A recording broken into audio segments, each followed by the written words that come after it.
গাঁয়ে একটি মস্ত শেওড়া গাছ ছিল। সেই গাছে বাস করত এক শাঁকচুন্নি।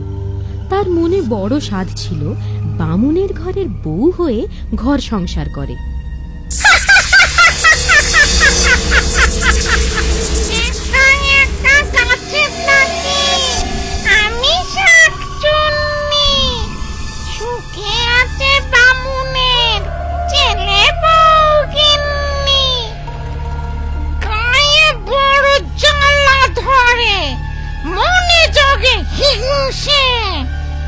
রূপে গুণে আমি নই কম কোন অংশে, বামুনের ছেলে বউ তবু থাকে দিমাকে, ডাকলো না কেউ হায় বউ বলে আমাকে।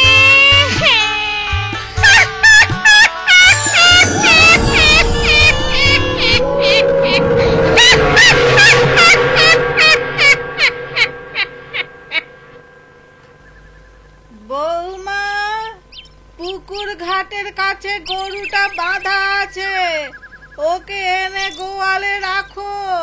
এই যাচ্ছি মা, হাতের কাজগুলো সেরে নি।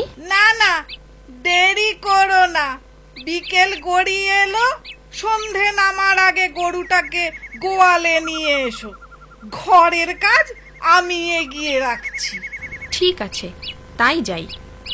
তাড়াতাড়ি ফিরো বৌমা, ও পথটা ভালো না, পথে আবার একটা শেওড়া গাছ আছে। ও আপনি চিন্তা করবেন না, সন্ধে হতে এখনো ঢের দেরি, আমি যাব আর আসব। সাবধানে যেও, চুলের খোপা শক্ত করে বেঁধে নাও, দেখো আবার খুলে না যায়। ধবলি, ও ধবলি, ধবলি, ও ধবলি, ধবলি, ধবলি রে, ও ধবলি। উফ, তোকে নিয়ে আর পারা যায় না। ঘাস পাতা ছেড়ে এখানে কি খেতে এসেছিস?